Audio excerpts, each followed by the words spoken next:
তো দেখো বন্ধুরা, এখন আমাদের দ্বিতীয়বার পিঠে ভাপানো হচ্ছে। তো এক এক করে পিঠেগুলো হাঁড়ির মধ্যে তুলে দিয়েছিলাম, যে পিঠেগুলো থালার মধ্যে সাজিয়েছিলাম সেই পিঠেগুলো এখন হাঁড়ির মধ্যে দিয়ে দিচ্ছি ভাপাতে।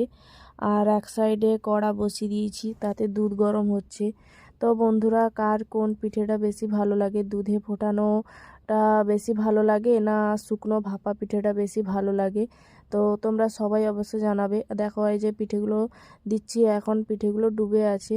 আর যখন পিঠেগুলো সিদ্ধ হয়ে যাবে তখন দেখবে দুধের উপরে ভেসে উঠবে, কত সুন্দর লাগে। তো আমার বেশি ভালো লাগে শুকনো পিঠেটাও ভালো লাগে, আর দুধে ভেজানো পিঠেটা তো মানে যেদিন রান্না হবে সেই দিন খেতে ভালো লাগে। তো কার কোনটা ভালো লাগে আমাকে অবশ্যই জানাবে। আর এই দেখো, পিঠে রেডি হয়ে যাওয়ার পর ভাপানো পিঠেটা একটা গামলির মধ্যে ঢেলে নিয়েছি, আর দুধে ফোটানো পিঠেটা একটা স্টিলের বেলার মধ্যে ঢেলে নিয়েছি।